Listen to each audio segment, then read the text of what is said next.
ആഘോഷങ്ങൾ ഏതുമാവട്ടെ, നിങ്ങളുടെ മനസ്സിലുണ്ടോ മാക്സിലുണ്ട്. Max wedding centre, ഒരു നാടിന്റെ വസ്ത്രസങ്കല്പങ്ങളുടെ പരിപൂർണത.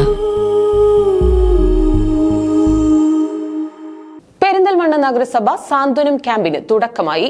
ഉന്നത വിദ്യാഭ്യാസ മന്ത്രി ഡോക്ടർ ആർ ബിന്ദു ഉദ്ഘാടനം ചെയ്തു. പെരിന്തൽമണ്ണ നഗരസഭ സാന്ത്വനം ക്യാമ്പിന് തുടക്കമായി. അരയ്ക്കു താഴെ തളർന്നവർക്കും ഭിന്നശേഷിക്കാർക്കുമായി സൈമൺ ബ്രിട്ടോ സാന്ത്വന കേന്ദ്രത്തിൽ പെരിന്തൽമണ്ണ നഗരസഭ സംഘടിപ്പിക്കുന്ന സാന്ത്വനം ദശദിന ക്യാമ്പ് മന്ത്രി ആർ ബിന്ദു ഉദ്ഘാടനം ചെയ്തു. അരയ്ക്ക് കീഴ്പ്പെട്ട് ചലനശേഷിയില്ലാത്തവരും പലതരത്തിലുള്ള ഭിന്നശേഷിത്വത്തിന്റെ ഭാഗമായിട്ട് പരിമിതികൾ നേരിടുന്നവരും അതുപോലെ സമൂഹത്തിന്റെ മുഖ്യധാരയിൽ നിന്ന് മാറ്റി നിർത്തപ്പെട്ട് അരികുവൽകൃത ജീവിതം നയിക്കുന്നവരുമായ ഒരുപാട് പേർക്ക് സാന്ത്വനം പകരുന്ന നാനാമുഖമായ പരിപാടികൾ ഈ കേന്ദ്രത്തിന്റെ ആഭിമുഖ്യത്തിൽ നടത്തി വരുന്നു എന്നുള്ളത് അത്യന്തം അഭിനന്ദനീയമായ കാര്യമാണ്. സുമനസ്സുകളായ വ്യക്തികളെയും ആർദ്രതയുള്ള മനസ്സുകളെയും അഭിസംബോധന ചെയ്തുകൊണ്ട് മഹനീയമായ ഈ ഉത്തരവാദിത്തം നിർവഹിക്കാൻ സാധിക്കുന്നത് തീർച്ചയായും ശ്ലാഘനീയമായ ഒരു കാര്യമാണ്.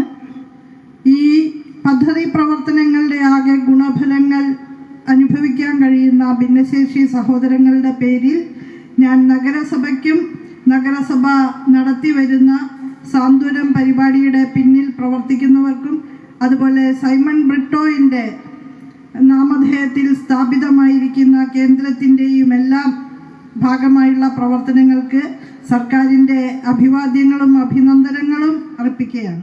നജീബ് കാന്തപുരം MLA അധ്യക്ഷത വഹിച്ചു.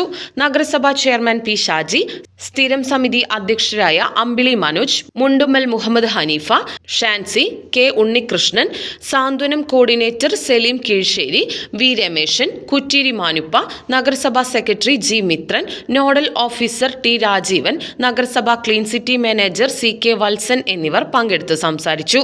സാംസ്കാരിക സന്ധ്യയിൽ അങ്ങാടിപ്പുറം അസുര ഫോക്ക് ബാൻഡിന്റെ നാടൻ പാട്ട് അരങ്ങേറി. 10 ദിവസത്തെ ക്യാമ്പ് 23-ന് സമാപിക്കും.